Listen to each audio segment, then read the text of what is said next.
की प्राप्ति कराते हैं, शिवलोक की प्राप्ति कराते हैं। बोलो हर हर महादेव। बंधु, एक आपको श्रवण कराऊं कि भगवान शिव के नाम की महिमा भी बड़ी अद्भुत है, क्योंकि भगवान जो शिव का नाम है बड़ा ही पावन है। महादेव के नाम का स्मरण करने मात्र से ही व्यक्ति समस्त प्रकार के बंधनों से मुक्त हो जाता है। भगवान शिव का नाम लेने मात्र से ही व्यक्ति समस्त प्रकार के बंधनों से छूट जाता है।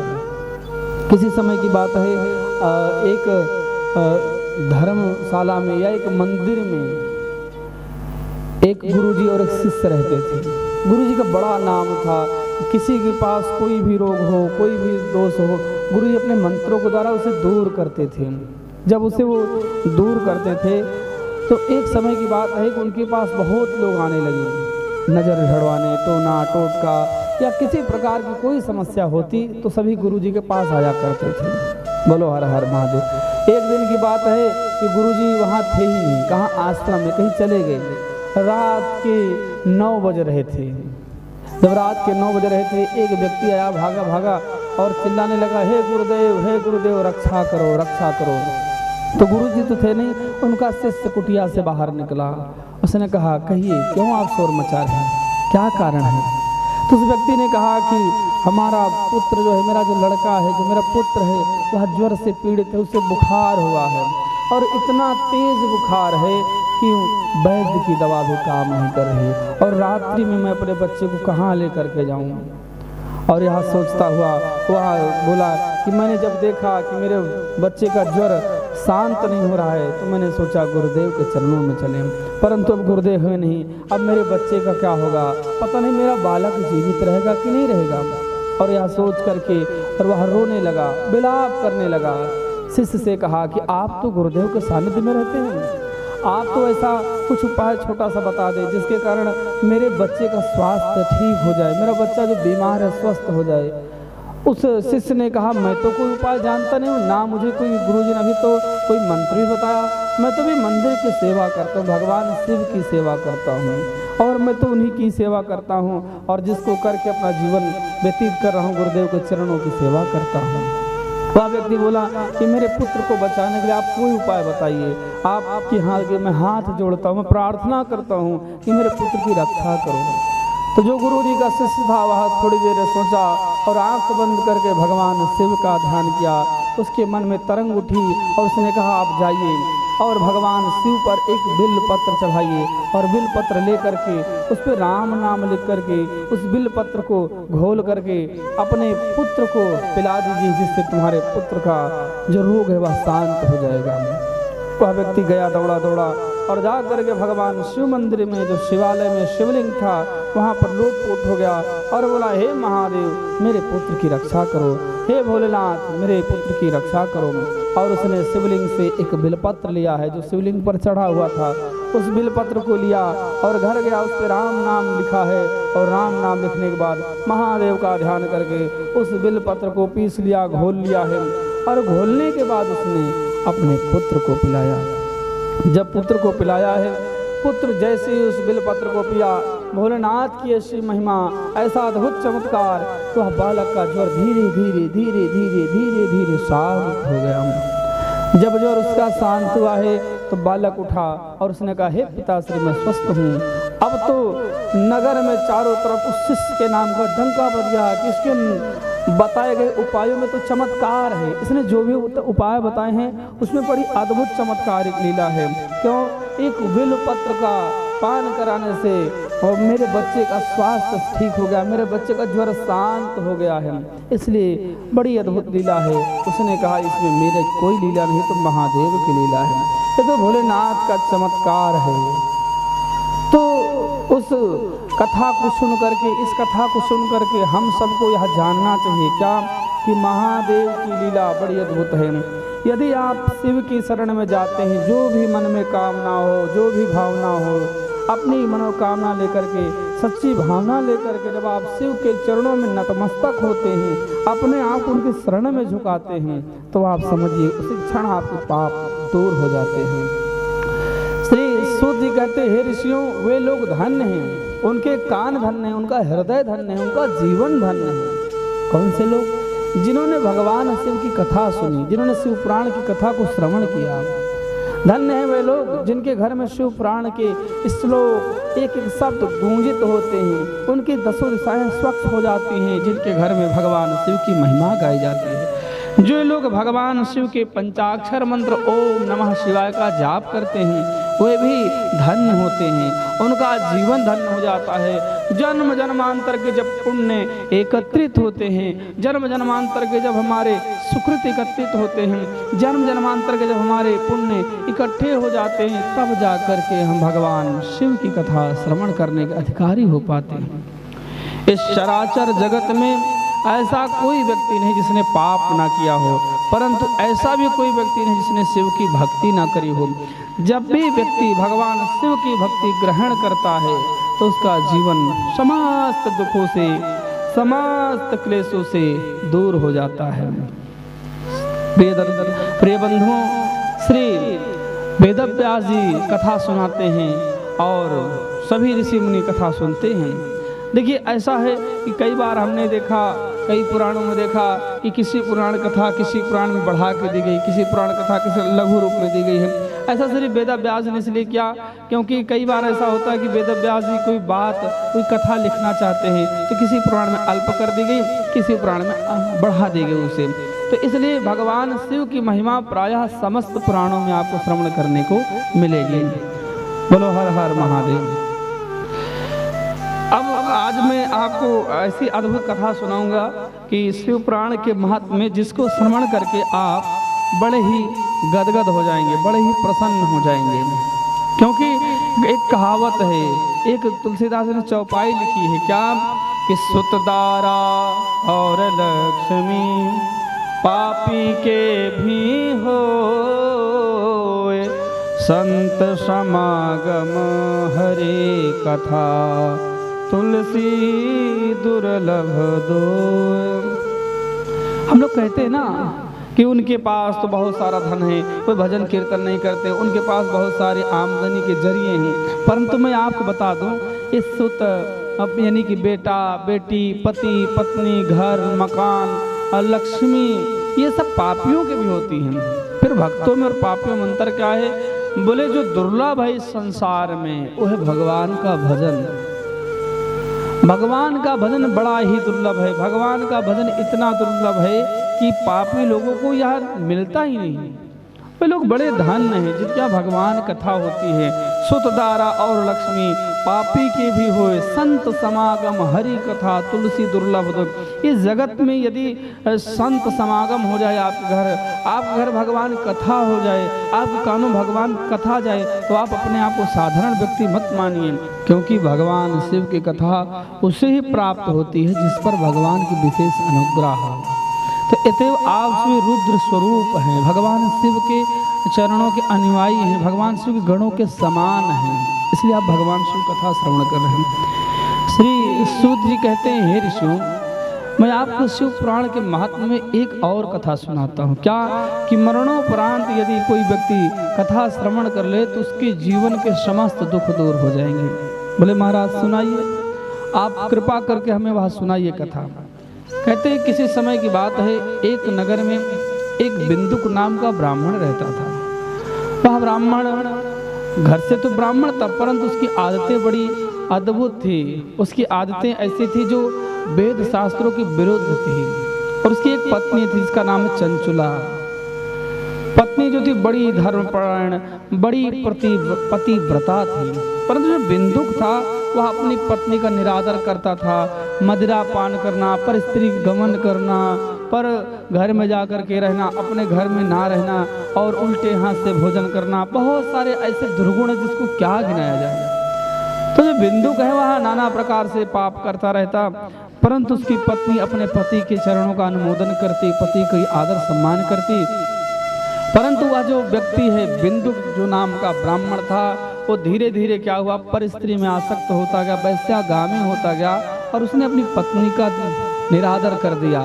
और पत्नी अपने पति का इंतजार करती रही और उसका अनुमोदन करने में लगी रही। परंतु जब बहुत समय बीत गए, पति उसके पास नहीं आया, तो उसने भी वही रास्ता अपना लिया जो पति का रास्ता था। अर्थात वह भी पर पुरुष गमन करने लगी।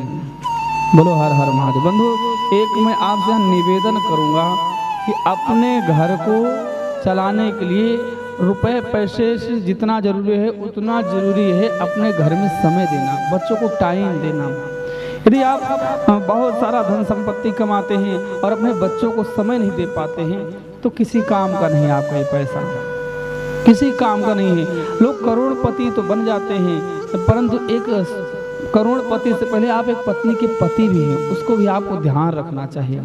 ऐसे जो बिंदुक है, बिंदुक क्या कर रहा है, अपनी पत्नी का विस्मरण करके, भुला करके पर स्त्री में आसक्त हो गया है, जिसके कारण उसका घर बिखरता जा रहा है और दूसरे लोगों की राय लेता है, दूसरे लोगों के बातों को श्रवण करता है। मैं आपसे बताऊं कि अपने घर को चलाने के लिए जब हम किसी और लोगों की राय लेने लगते हैं तो हमारा घर बिखर जाता है। इसलिए हमें अपने घर को चलाने के लिए किसी अन्य पुरुष की या अन्य स्त्री की राय नहीं लेनी चाहिए, अर्थात बाहरी व्यक्ति की राय नहीं लेनी चाहिए।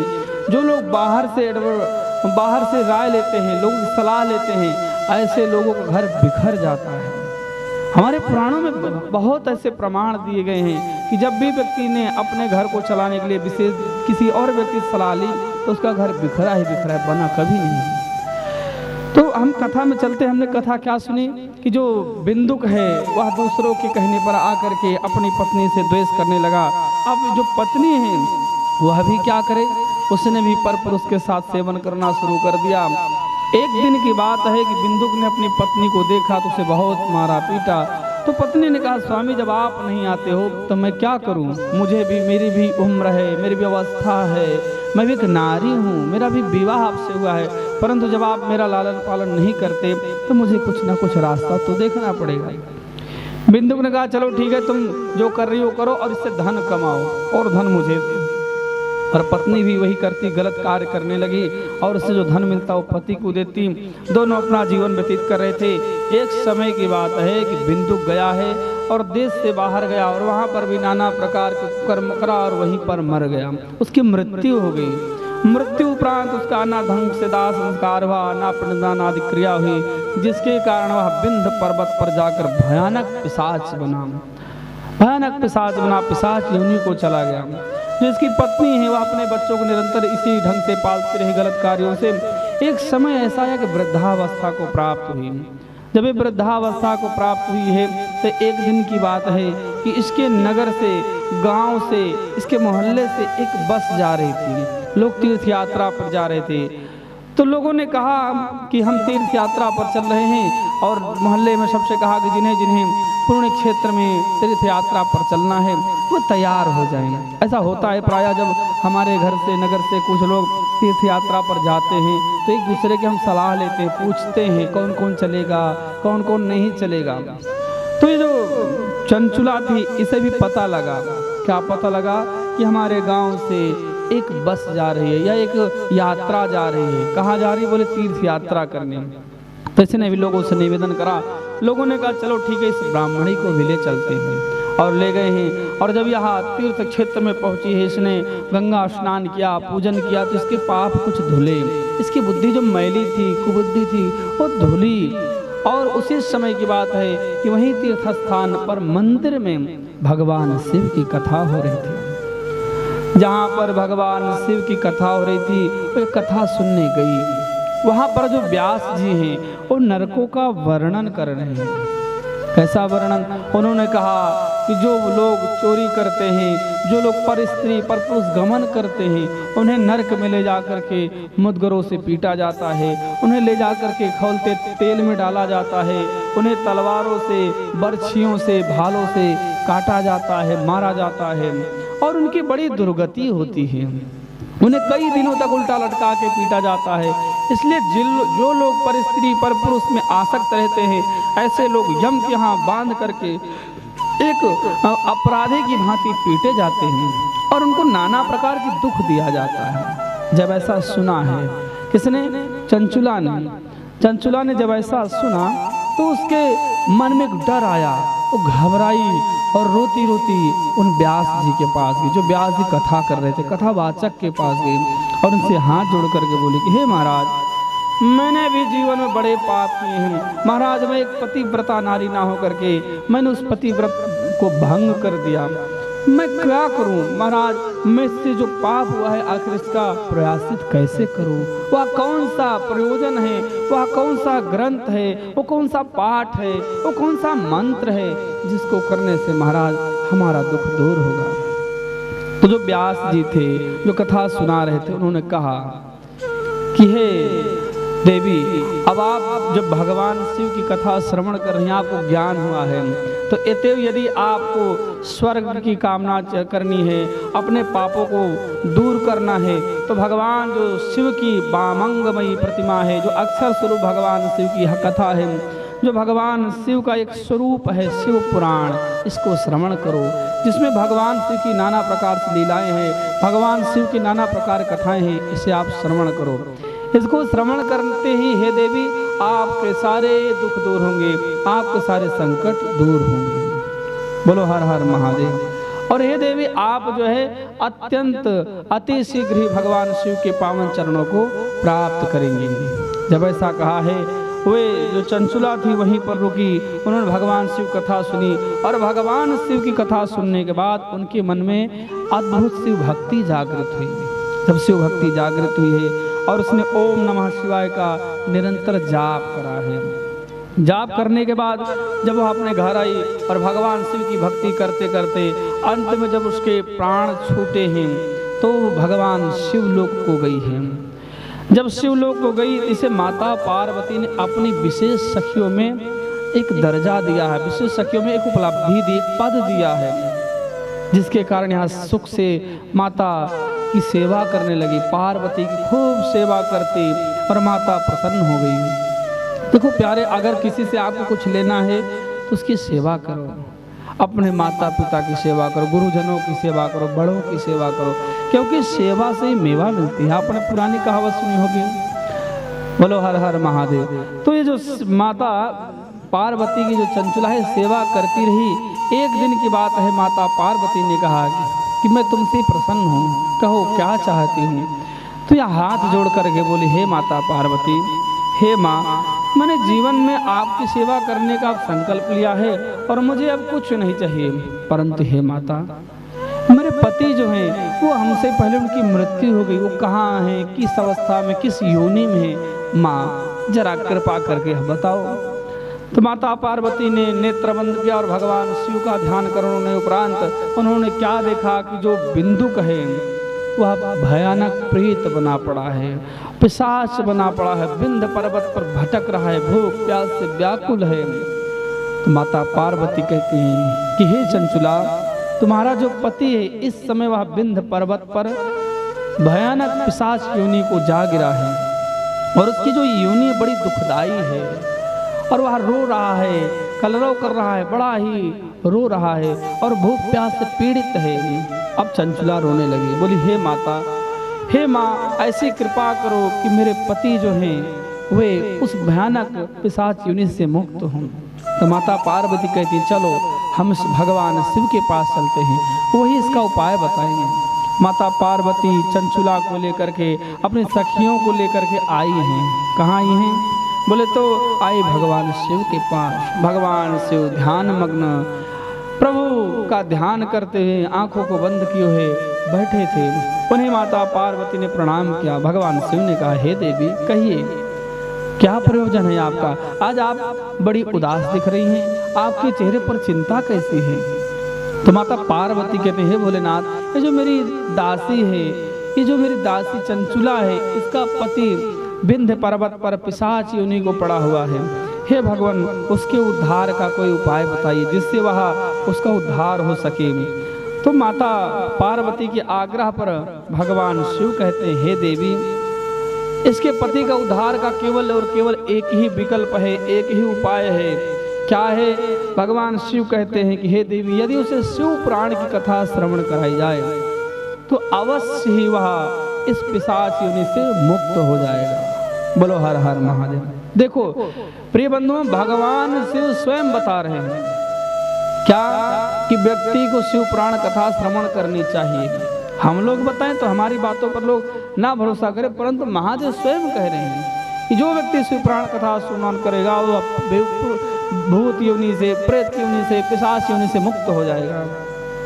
महादेव ने आज कहा, क्या कहा कि हे पार्वती जी, यदि इसे शिव पुराण की कथा श्रवण कराई जाए तो यहाँ मुक्त हो जाएगा। किससे मुक्त हो जाएगा? बोले पापों से और पिशाच योनि से। माता पार्वती के परंतु हे भगवान उससे कथा सुनाएगा कौन? तो भगवान शिव ने ध्यान करा और तुम्बरू नाम के जो गंधर्व हैं उनका स्मरण करा है।